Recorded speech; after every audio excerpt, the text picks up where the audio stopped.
Photographing animals in their habitat by making an actual landscape image with a tiny subject in it is one of my favorite ways to present beautiful nature scenes.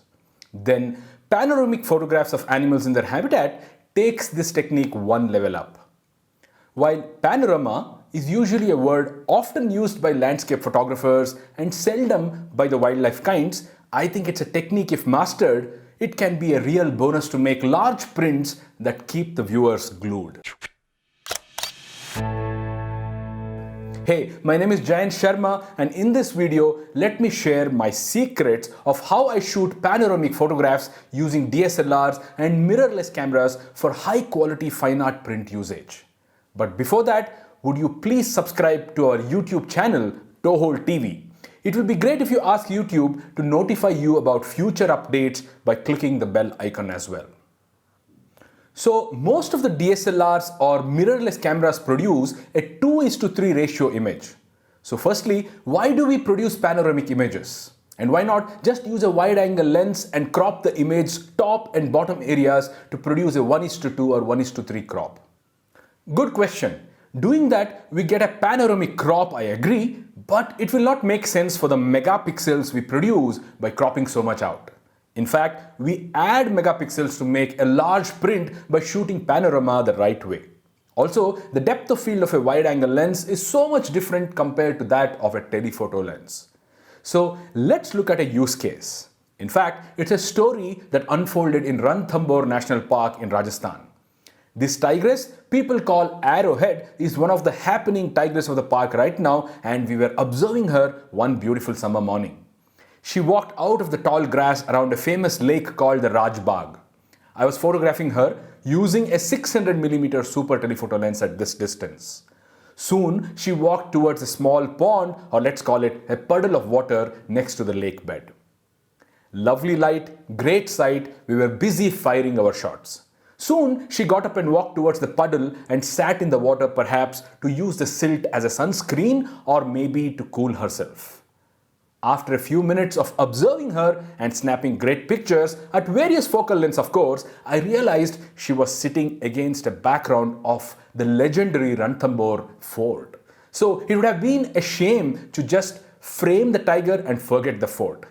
But the problem was the 2:3 proportion of the sensor, which wasn't able to do justice to the scene I imagined.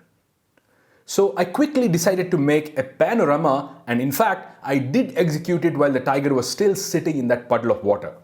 I took a few shots to ensure there was enough depth of field to get the distant fort in clarity, and also tried this with 4 shots and stitched it later on. I was convinced I needed only 2 frames after this, and I didn't want to make this a very wide panorama, so I realized the 3-4 shots would give me nearly a 1:3 or 3.5 proportion. So then I did the next few things which are important to frame panoramas quickly on the field. Firstly, ensure exposure of both the shots would be the same. So how do we achieve that? Well, there are a couple of ways to do that. Meter the shot and set the exposure in manual mode, which wouldn't change the exposure on its own, and we have consistency in exposures. Or let's say copy the exposure you see in the camera while on aperture priority mode while framing the first shot, and then replicate the same aperture, shutter speed and ISO values in the next few shots you would shoot.